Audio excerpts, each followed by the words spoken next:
dengan saksi kita tak buat. Baru tekan ini, enter yang ni, enter yang ni. Okay. So kita start 4. Ni saya cakap tadi. Kalau nada, you kena pilih atas ni lah, van. Kalau ada taksi ke, bas ke ikut awak lah. Ini kereta lah. Enter kereta. Kalau tak ada trailing, tak payahlah. Enter no. Enter. Ataupun start. Okay. So sekarang ni, dia suruh, arahan dia suruh bawa kereta drive sampai pergi dekat penimbang ni. Sampai dekat penimbang ni, dia akan timbang dulu kereta. Then, lepas tu dah siap, dia suruh kita move daripada sini pergi ke roller. Lepas tu roller akan berpusing 5 km/h. Lepas tu kita akan tekan pedal brake sehingga roller berhenti. Boleh? Dah record dah. Data belum? Data belum. Okay. Slow jangan laju. Data tu memang dah buang pun. Paksa dulu.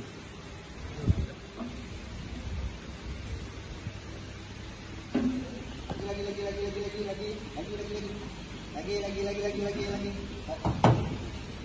Okey. 6 5 6 6 0 6 1. Okey. Okey, dah siap. So bawa ke depan.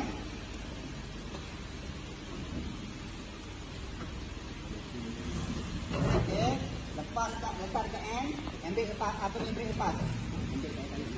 Steering jaga. Okey, tekan start M4. Buat pegang. Nanti dia akan cari sini. Okey.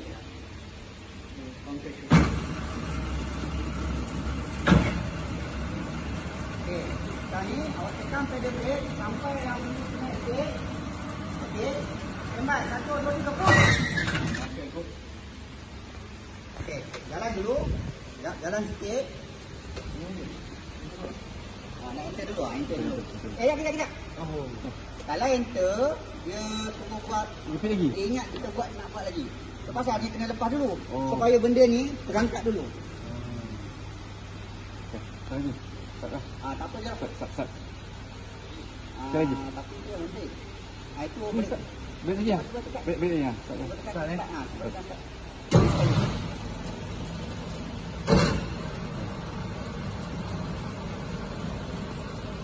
Okay, baru. Okay dah.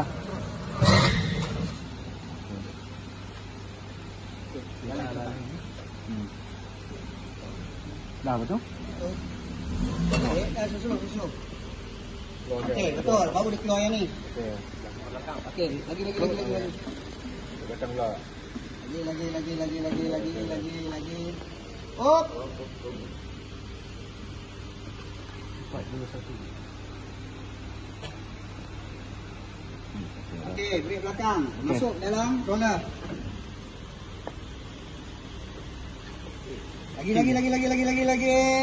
Okey, lepas letak dekat end, jangan tarik handbrake.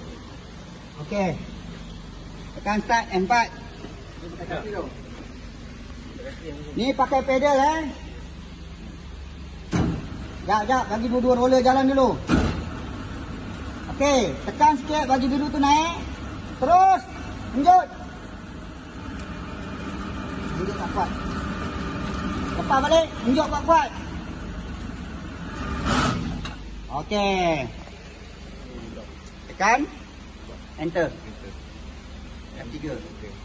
Okey, gambar handbrake. Tekan M4. F4. Ni handbrake kan? Handbrake. Jangan tekan pedal brake dengan handbrake saja. Okey, tarik sikit-sikit handbrake. Tarik terus. Alhamdulillah. Dah enter. Saya dah ni buat tekan sekali. Enter. Enter. Okey. Dah keluar macam ni, maksudnya kita dah dapat.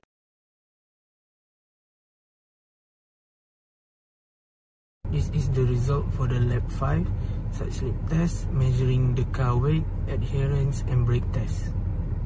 This is the result for the brake front axle, brake rear axle and parking brake.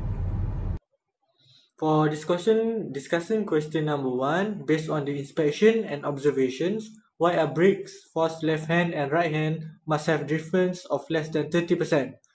Discussed based on Malaysia Puspakom regulation. So according to Puspakom regulation, the brake force difference between the left and right wheels must be less than 30% to ensure vehicle safety and stability.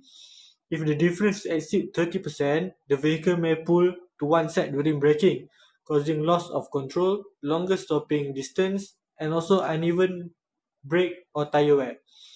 This imbalance often indicates issues like a sticking caliper, uneven brake pad wear, or hydraulic faults. Puspakom set this 30% limit based on roadworthiness standard to ensure both sides of the braking system perform evenly, maintaining safe, straight, and stable braking performance. For question number 2, what will happen is adherence difference more than 10%. If the adherence difference exceeds 10%, one side of the vehicle's brakes will have more grip than the others, causing the vehicle to pull to one side during braking, reducing stability and control, increasing stopping distance, and leading to uneven tire and brake wear.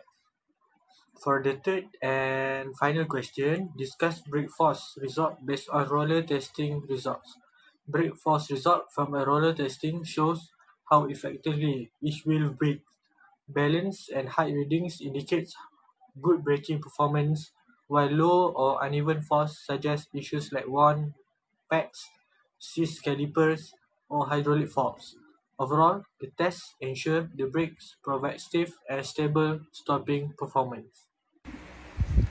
So for the last conclusion from this lab 5 is, from this experiment and laboratory session, we learned how to inspect and evaluate vehicle braking performance using the side slip, adherence and roller brake tests.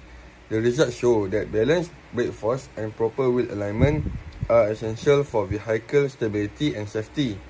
An imbalance greater than 30% in brake force or more than 10% in adherence can cause instability, steering pull, and longer stopping distance. Through this experiment, we gain practical experience in interpreting brake tester data, identifying possible fault, and understanding how brake efficiency affects overall vehicle control and safety. That's all from us. Thank you. Assalamualaikum.